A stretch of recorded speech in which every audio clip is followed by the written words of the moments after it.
حضرت مولانا بشیر فاروقی صاحب نے ایک بہت اچھی بات کا پرپوزل دیا ہے.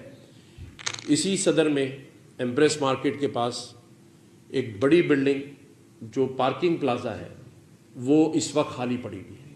دیکھیں 2 مہینے کے لیے تو آپ سامان صرف رکھیں گے اور سیٹل ہوں گے، 2 مہینے شروع ہو جائیں گے. تو میں بشیر بھائی کے تعاون سے خود خط لکھوں گا میئر کراچی کو، اور اس میں ان کو یہ پرپوزل دے رہا ہوں کہ فی الفور جو پارکنگ پلازا کی بلڈنگ ہے اس میں ان سب لوگوں کو شفٹ کر دیا جائے. اگر یہاں پر 1 لاکھ اسکوائر فٹ ہے تو وہ 1.5 لاکھ ہی ہے، کم نہیں ہے. ہم سب جا کر وزٹ بھی کر سکتے ہیں، کیونکہ دیکھیں ہم نے ابھی ان کو کم از کم 1 سال کے لیے یا 6 مہینے کے لیے، آپ کو پتہ ہے بزنس سال سے 12 مہینے سے پہلے کم میں نہیں چل پائیں گے. 2 مہینے میں تو آپ کسی کی صرف دکان میں سامان رکھیں گے تو اگلا 2 مہینہ شروع ہو جائے گا، تو وہاں پر پھر لڑائیاں شروع ہوں. اس سے پہلے یہ جو پارکنگ پلازا ایمپریس مارکیٹ پر ہے، اگر یہ کل پلازا کے دکانداروں کو دے دیا جائے تو میں سمجھتا ہوں کہ اس پر میئر کراچی مشاورت کر لیں. یہ بھی کوئی سیاسی پوائنٹ اسکورنگ نہیں ہے، بشیر فاروقی صاحب کا پرپوزل ہے. اس سے پہلے ہمارے حاجی رفیق پردیسی بھائی کا پرپوزل موجود ہے کہ کاسٹ ٹو کاسٹ بیسس کے اوپر یہ گل پلازا کو جلد سے جلد بنا سکتے ہیں.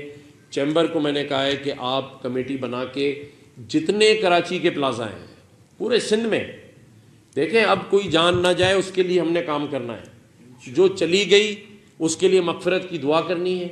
ان کے والدین سے ہم معافی مانگتے ہیں، اس کے معافی کے طلبگار ہیں.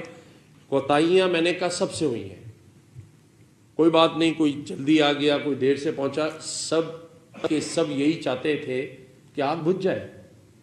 لیکن یہ اور بات ہے کہ وہ 3 دن بعد بجھی خود بخود. یہ آپ دیکھیں نا 3 دن، یہ لمحہ فکریہ ہے، یہ دنیا کے کسی ایس او پی میں شمار نہیں ہوتا کہ آپ ایک لگی آگ کو 3 دن. میں اس میں یہ نہیں کہتا کہ ہمارے انتظامیہ نے جان کر کے کیے، نہیں، بالکل نہیں. ہمارا سسٹم کہاں خراب ہے اسے فائنڈ آؤٹ کرنا ہے.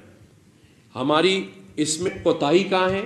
مٹیریل نہیں تھا، مینجمنٹ نہیں تھی، وہاں پر جو ضرورت کا سامان تھا وہ نہیں تھا. یہ اس لیے کہ آئندہ وہ سامان موجود ہو. میں نے ریسکیو 1112 کو فون کیا، بریگیڈیئر طارق صاحب کو. میں نے کہا وہ کہاں ہیں یونیفارم والے آپ کے لوگ جو اندر گھسے ہیں؟ دیکھیں نا اندر سے لوگوں کی چیخوں کی آوازیں آ رہی تھیں. جی نماز پڑھ لیجیے جس کو پڑھنی. تو جو لوگ، جو کام جن کا ہے ان کو کرنے کی ضرورت ہے. جس ادارے کے پاس چیزیں نہیں ہیں انہیں وہ چیزیں، ایکوپمنٹ خریدنے کی ضرورت ہے. اور اگر آپ کو اس میں کوئی ایشو ہے، میں کہتا ہوں چیمبر کے ساتھ آپ رابطہ کریں، آپ ان کو بہترین قسم کا ایکوپمنٹ امپورٹ کرا کے دیں، پیسے سے حکومت دے. نہیں دیتی وفاق سے ہم دلائیں گے، FBR سے دلائیں گے.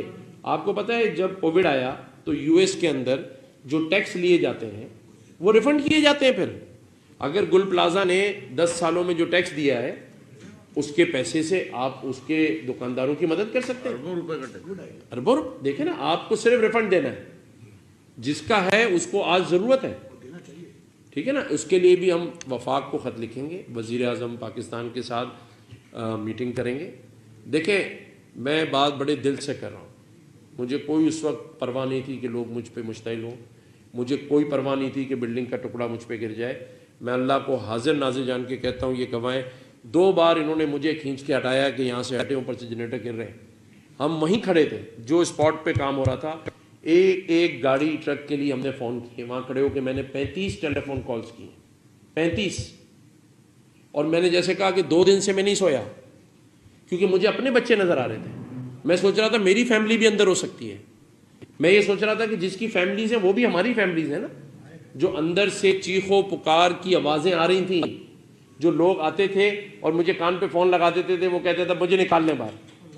وہ کانوں میں سنی ہے میں نے، کیونکہ میں جس ٹائم پر پہنچا ہوں اس وقت یہ معاملات اندر پیک پر تھے، لیکن لوگ زندہ تھے اندر.